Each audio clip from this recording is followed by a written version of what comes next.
The wild girl in chains. The auction hall was silent. Hundreds of alien beings sat in rows, staring at the stage. Lights above flickered. Dust floated in the air. The room smelled of fear and sweat. On the stage stood a girl. She was not human. Her skin was dark blue. Her eyes were gold and glowing. Her hair looked like black wires. Her arms and legs were strong, like a fighter. Heavy chains were wrapped around her wrists and ankles. There was blood on her knees. She looked tired, but her eyes were full of fire. The alien auctioneer spoke loudly. "This is the final item of the day, a rare creature from the unknown zones. Wild, powerful, and dangerous." Nobody made a sound. "She cannot speak," the auctioneer continued. "She cannot be controlled. All who tried have failed. She has killed 3 of her former owners. But now you can own her, if you dare." Still, no one moved. The girl looked at the crowd. She didn't look scared. She looked angry, like an animal in a cage. She growled. The chains rattled. Some aliens in the front row leaned back in fear. The auctioneer laughed nervously. "Come now. Who wants to place the first bid?" Silence. Then someone whispered, "She's cursed." Another said, "She's a monster. No one can control her. Don't even try." The auctioneer's smile faded. Sweat ran down his neck. He slammed the hammer on the table. "Last chance. Final call. Going once." The girl snarled. "Going twice." The lights flickered again. "Going. I'll buy her." Everyone turned. A single voice had spoken. It was a human. He stood in the back of the room, wearing a black coat and a calm expression. No one had noticed him enter. The auctioneer blinked. "Sir? You want to buy her?" The human stepped forward slowly. His voice was calm, but strong. "Yes. Do you understand the risk?" "I do. She could kill you in your sleep." "I know. She is not a pet. She is not a slave. She is wild." "I'm not here to control her," said the human. "I'm here to free her." Gasps filled the room. Even the wild girl blinked once. For the first time, her expression changed. She looked confused. The auctioneer stammered. But sir, this is not a rescue center. This is a trade market. I will pay the full amount, double if needed." "You don't even know what she is." "I don't need to." The auctioneer hesitated, then showed the human a tablet. The human placed his hand on it. Blood flowed from his palm onto the device, the price of ownership in this galaxy. A red light blinked. "Contract accepted," the device said. The chains dropped. Everyone held their breath. The girl looked down at her wrists. She didn't move. She didn't run. She only stared at the human. He looked at her and said, softly, "You're free now." Still, she didn't speak. She didn't even blink. The human turned and began to walk away. The guards stepped aside. No one dared stop him. After a moment, the girl stepped down from the stage and followed him. One alien whispered, "He's going to die tonight." Another said, "She'll tear him apart." But the human didn't look back. And the girl didn't run away. Back at his ship, the human opened the door. The girl stepped inside, slow and quiet. She looked around. There were no cages, no weapons, no collars. He gave her food. She didn't touch it. He gave her a blanket. She threw it away. He said, "You can sleep anywhere. No chains here." She sat in a corner, still silent. Hours passed. The human sat nearby, fixing a device, pretending not to watch her. But he saw her eyes, still glowing in the dark, watching him, studying him. Then finally she spoke. Her voice was rough, like it hadn't been used in years. "Why didn't you fear me?" The human looked up. "I've seen real monsters," he said. "You're not one." The girl said nothing for a long time. Then she whispered, "Everyone feared me. Everyone, except you." And for the first time in her life, she felt something strange. Not fear, not anger, hope. News spread fast in the galaxy. A human bought the wild girl. She followed him out without chains. She didn't kill him, Across space stations, moons, and warships, the story echoed. No one understood it. A creature feared by thousands, now walking beside a human like a shadow. People called it madness. Some called it magic. But the girl didn't care what they called her. Inside his small ship, the human worked quietly. He had no fancy tools, no guards, no backup plan. Just a toolbox, some food, and a cot to sleep on. The girl sat in silence, curled up in a dark corner. Her glowing eyes watched every movement, every breath, every blink. The human didn't ask her name, didn't try to touch her, didn't command her. He just said, "You're safe now." But she had heard that before from slavers, scientists, bounty hunters. Every one of them lied. Why was this one different? Flashback. The day before the auction, the alien auctioneer begged his guards, "Put more chains on her." She bit through the last set. "She's a weapon, not a slave," one said. "She's not even a real species," said another. "She's something else." They shocked her. They drugged her. Still, she never spoke, never broke, never obeyed. But now, she was following a human. And she hated that she didn't hate it. The ship landed on a quiet asteroid outpost.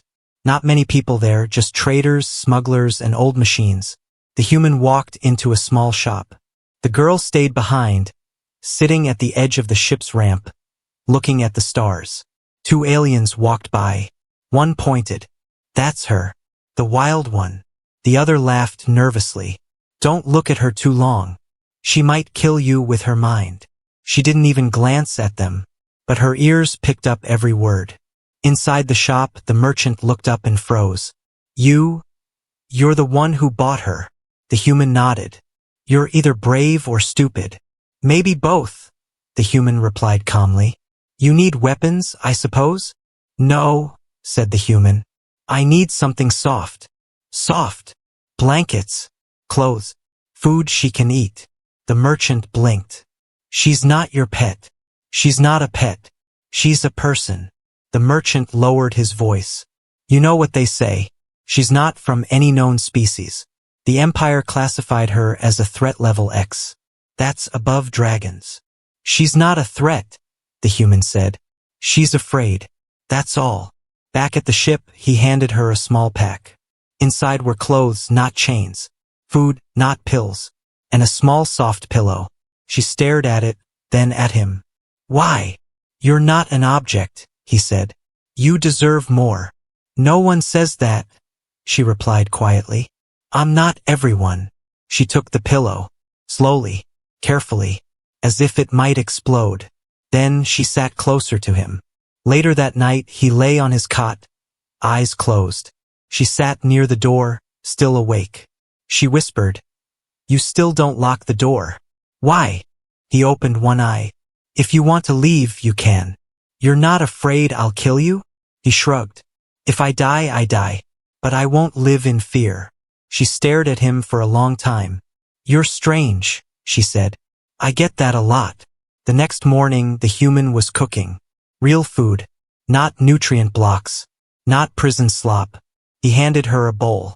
She sniffed it like an animal. Then slowly took a bite. It was warm. Sweet. She didn't know food could taste like that.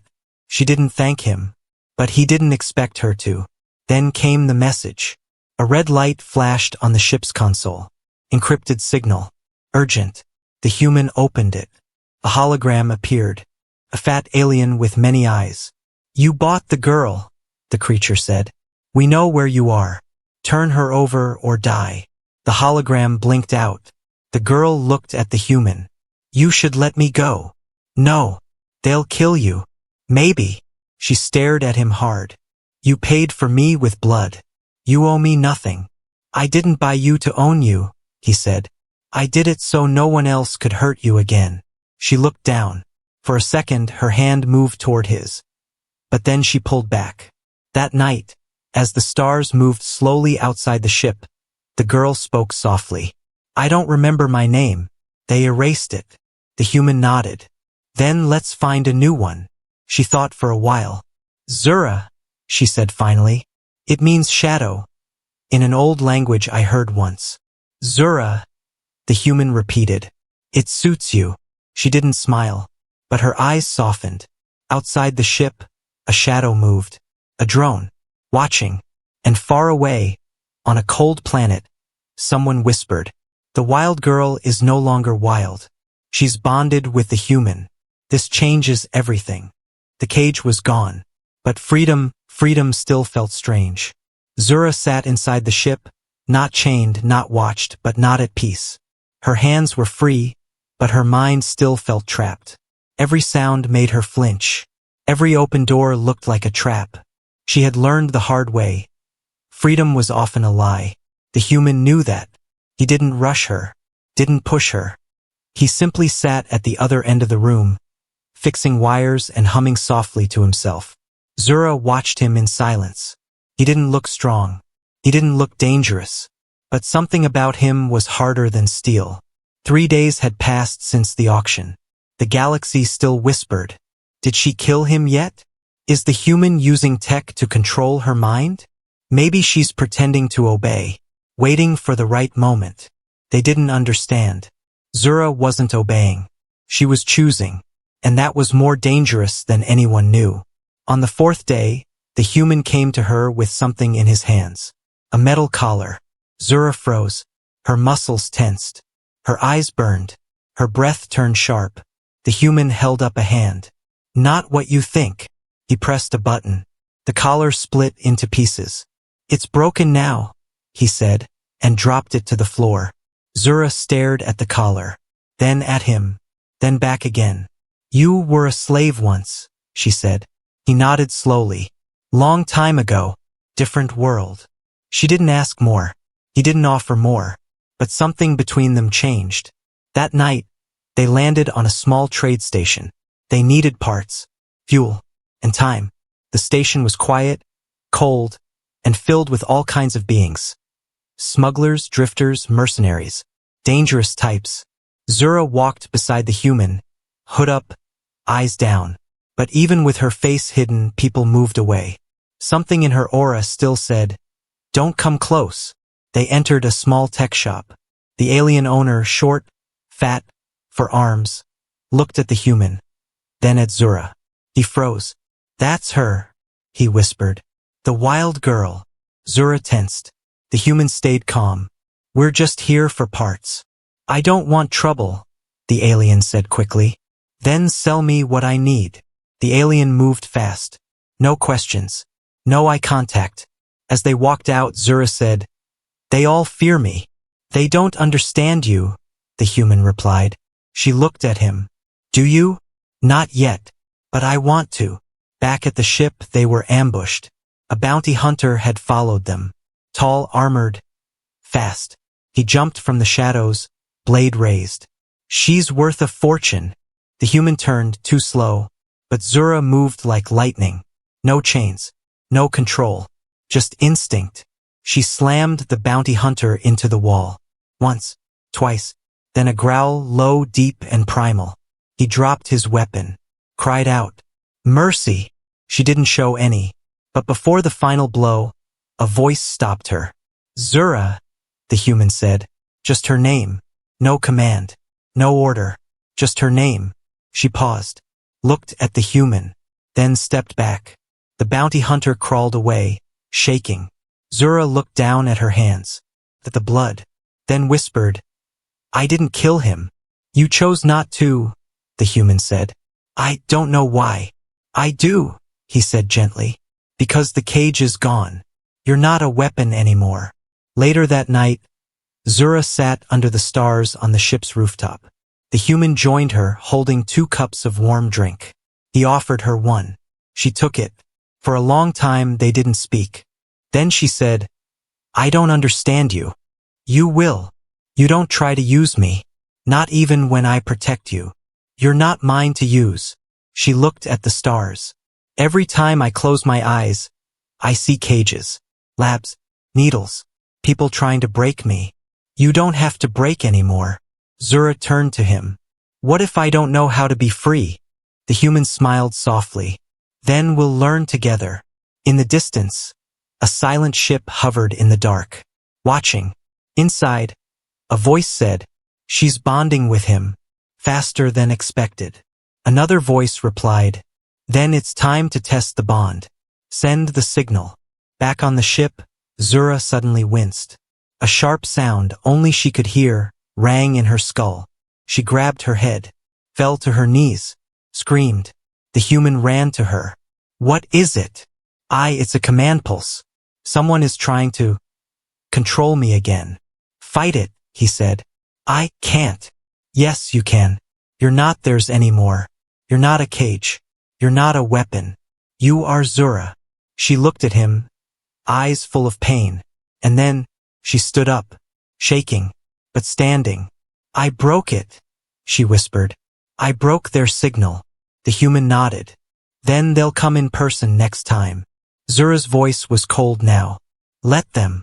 Zura didn't sleep that night. She sat on the floor of the ship, her back against the wall, hands shaking. The sound in her head, now gone, had left something behind. A memory, not clear, just flashes, sounds, screams. She pressed her hands against her skull, trying to push it away, but it was too late. The past had found her. The human was still awake too. He worked silently at the front of the ship, checking scanners, patching the ship's damaged shield. But his eyes kept drifting back to her. She hadn't spoken for hours. She hadn't moved. "Zura," he said softly. "You okay?"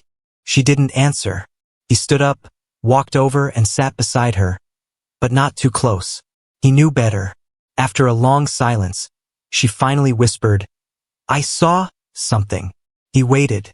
Needles, masks, cold lights. "They called me," she stopped, voice tight. "They called me Project W." "Project Weapon?" She nodded. "I wasn't born. I was built." Far away, on a hidden moon, a group of masked figures stood around a screen.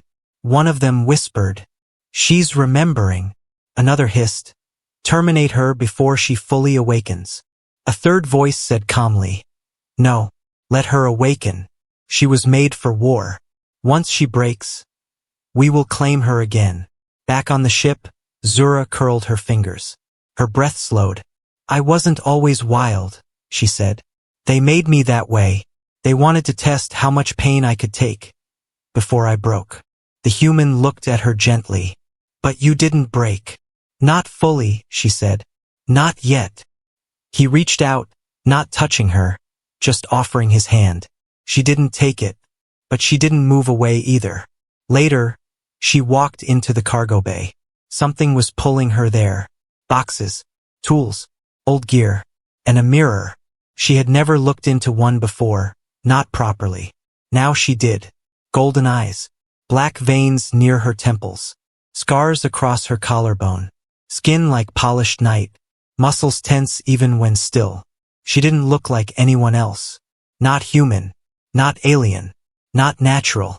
She whispered, "What am I?" The human stepped beside her. He had followed quietly. "You're Zura." "No, I'm a thing, a lab rat, a failed weapon." "You're more than that." She turned to him, angry. "Why do you keep saying that? You don't know what I've done, what I've killed." "I don't need to," he said calmly. "You're not what they made. You're what you choose to become." Flashback. Years ago. A glass tank. Liquid. Wires in her back. Scientists in white suits. "She's learning too fast," one says. "She mimics emotion." "Interesting," another says. "Emotion is a flaw," the lead scientist says. "Delete it from her mind." Zura floats, eyes closed, lips moving in her sleep. One word, freedom. Back in the present, Zura opened her hand. Inside it was a small shard of metal.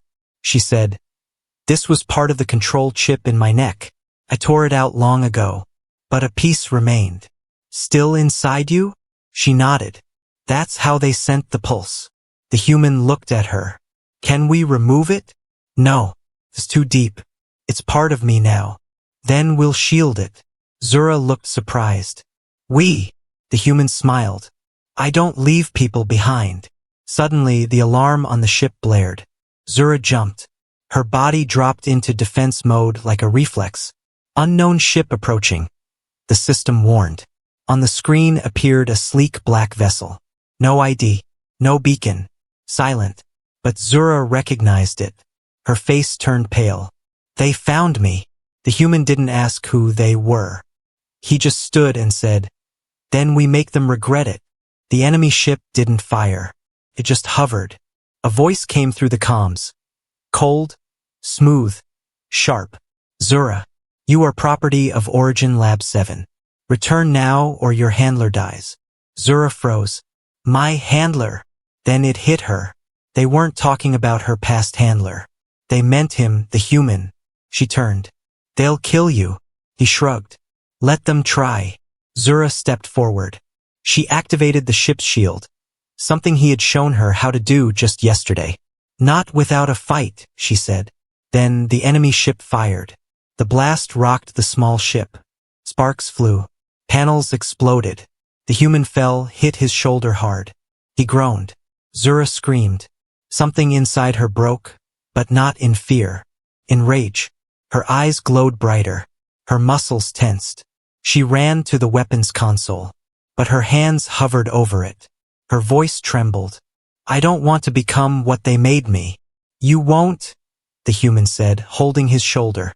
"Just be you." Zura breathed in and made a choice, not to destroy, but to defend. She fired just enough to blind the enemy sensors. Then she hit the warp engine. The ship jumped. They escaped. Later, in silence, Zura wrapped a bandage around the human's arm. He looked at her and said, "You saved me." She said nothing. Then softly, "They still want to use me, and I still won't let them." She met his eyes. "Then we run." "No," he said. "Then we fight." Zura nodded. For the first time, she smiled. It was small, but real. The stars above burned cold and silent. Zura stood on the deck of the ship, staring into the black sky. For the first time in her life, she had run away not because she was afraid, but because she chose to protect someone. Inside the ship, the human was fixing a broken panel with one hand. His other arm, bandaged from the last attack, still ached. But he didn't complain. He never did. They had escaped. For now. But peace doesn't last in a galaxy that wants to own you. Somewhere deep in space, a council of beings sat in a giant circular room. A tall creature with silver skin spoke first. She survived the control pulse. A second, eyes like smoke, growled. She should have self-destructed. That's protocol. A third, smaller one whispered, "It's the human. He changed her." The room fell quiet. Then the leader of the Galactic Empire, High Warden Sale, leaned forward. "Then we changed the orders." "Kill her?" someone asked. "No," Sale replied. "Bring her back. If she's learning emotion, she's learning loyalty. If we use the human, we control her again. And if he resists, then we erase him." The message came while Zura was meditating. A quiet tone. A blinking light. Encrypted. The human opened it. A hologram flickered into the air. It was a message from the Empire. Cold.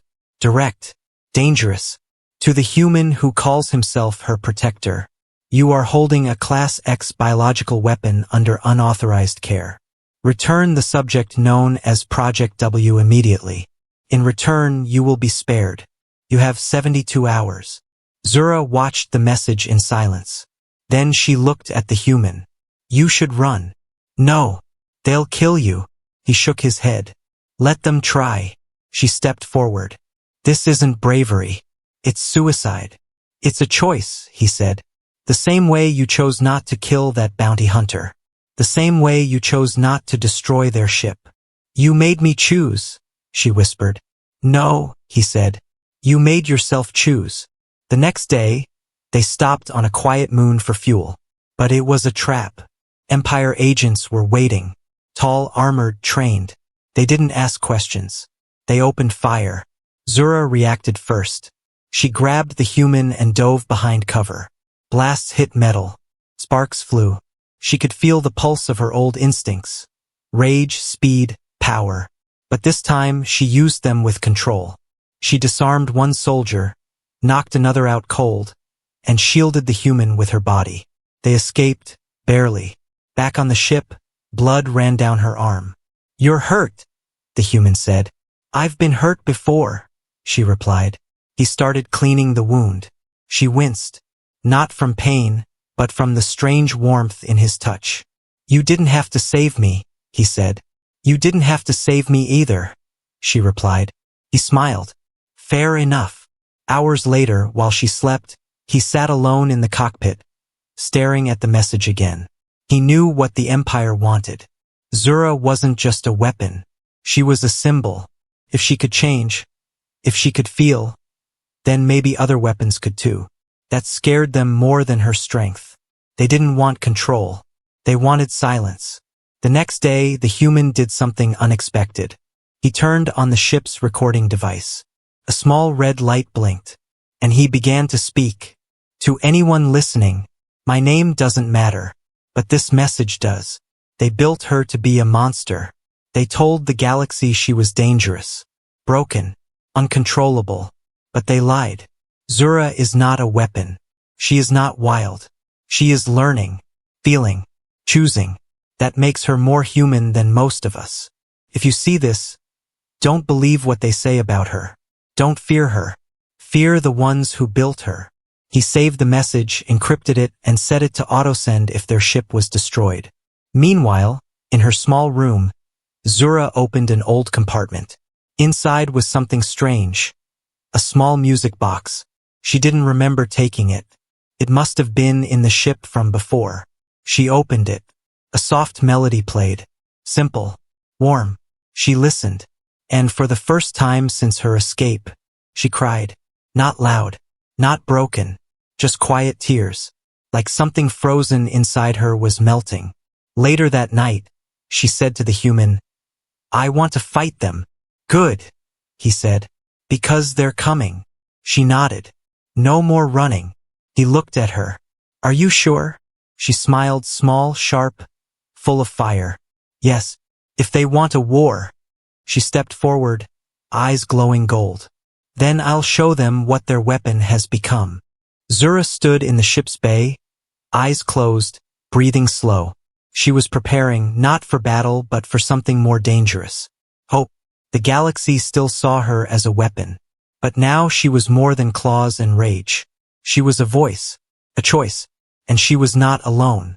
The Empire had made one mistake. They thought the human was weak, a tool, a leash. But humans were not what the galaxy believed. They weren't the oldest species, not the fastest, not the strongest, but they were the most dangerous, because they never gave up on what they believed in. Messages were spreading. The human's recorded words, the one he sent in secret, had reached far corners of space. Slum planets, trading hubs, pirate stations, outer colonies, even places where the Empire held power. And people began to whisper, "She's not a monster. She protected him." He spoke to her like a person. She cried. Weapons don't cry. And most dangerous of all, a human gave up everything, not to control her, but to free her. On a quiet jungle moon, an old alien general watched the message replay. He leaned forward and said, "That is a real warrior." "Which one?" his officer asked. The general smiled. "Both." Meanwhile, the Empire grew angry. Their agents failed. Their signal failed. Their lies were breaking.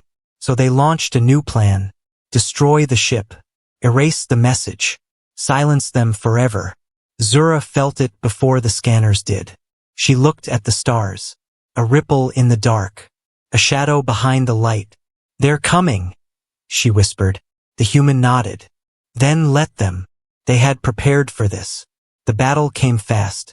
2 Empire warships dropped out of hyperspace, blocking escape. Weapons hot, orders cold. Zura stood in front of the human, armored in light gear he had made from scraps.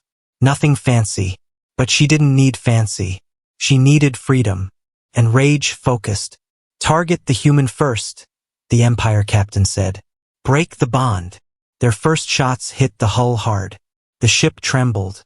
But then, another signal came through. Not from the Empire. Not from pirates. From Earth. A fleet of old, patched-up human ships dropped out of hyperspace. Cargo vessels. Scouts. Civilian crafts with guns strapped on. Barely war-ready. But they came anyway. One of them broadcasted a message. We stand with Zura. We stand with the one who freed her. You called us weak. But we are not weak. We are human. The battle turned. Zura's ship, protected by others, began to move. The human guided it while Zura stood at the weapons console. But she wasn't firing to kill. She fired to protect. To block. To blind. To defend. She was fighting like the human had taught her. Not as a weapon, but as a protector. One Empire ship was damaged. The other hesitated. Their captain growled. She's changed too much. Kill them both. But then, a strange thing happened. The ship didn't respond. The pilot, an alien from a species that once feared her, stood up and said, I watched her save a child on my world. I watched the human carry his injured enemy off the battlefield. I won't follow this order. The crew looked at each other and refused. The Empire had lost control, not just of Zura, but of the story. She was no longer the monster in chains. She was a symbol. Later, as the ships drifted in silence, the human stood beside her. Zura looked out the window. So this is what it feels like, she said. What?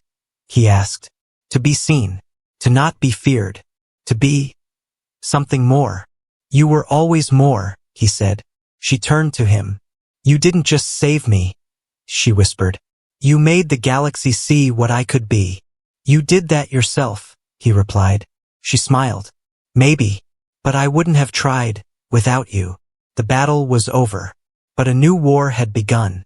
A war for truth, for choice, for all the beings like Zura, hidden, hunted, silenced. And the one who started it all was just a human.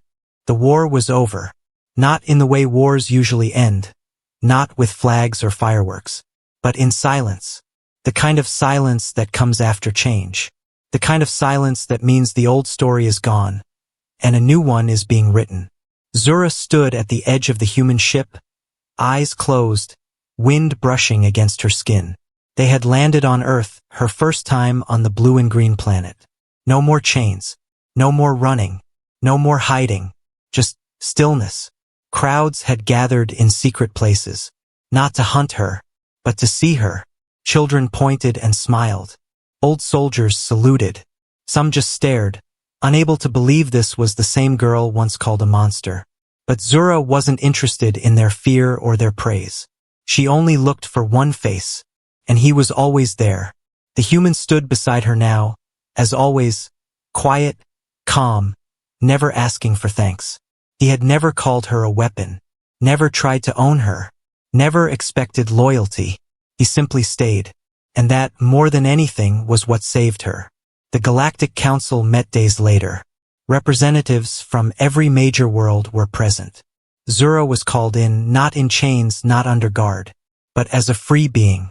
One of the council members asked her, You have a choice. You can live on any planet, protected, alone, safe. Another added, You could join us, work with the council, help control others like you. Zura didn't answer right away. She looked at the stars through the window behind them. Then softly, she spoke. I've been a weapon. I've been a prisoner. I've been silent, and I've been feared. But I've only been free since I met a human who believed I could be more. I don't want power. I want to live. And I choose to live with him. The room fell silent. Later, on Earth, the human was planting a small tree beside a quiet river. Zura watched him work. Why a tree? She asked. It grows, he said. Slowly, quietly, but it changes everything around it. Zura touched the dirt. I never thought I would plant anything. He looked at her. You already did. She raised an eyebrow. Where? In me. The weeks passed. Zura wore no armor now. No more hiding. She walked freely in the cities, learned their languages, laughed quietly with children, listened to music with closed eyes. People stopped staring. Not because they forgot who she was, but because they saw who she had become. One day, a boy asked her, "Are you human?" She knelt beside him and smiled gently. "No," she said, "but I chose them." The boy grinned. "That's cool. But peace is not a permanent thing." One night, as stars blinked overhead, a quiet beep came from the ship's console. The human opened it. Coded message. Coordinates. A signal. A request. A voice he hadn't heard in a long time. "We need you again." He looked at Zura. "Old trouble." He nodded. "Could be." She stood beside him.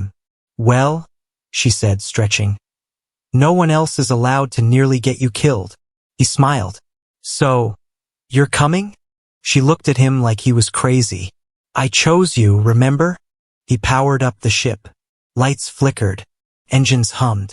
Zura took the co-pilot seat without asking. Not a weapon. Not a prisoner.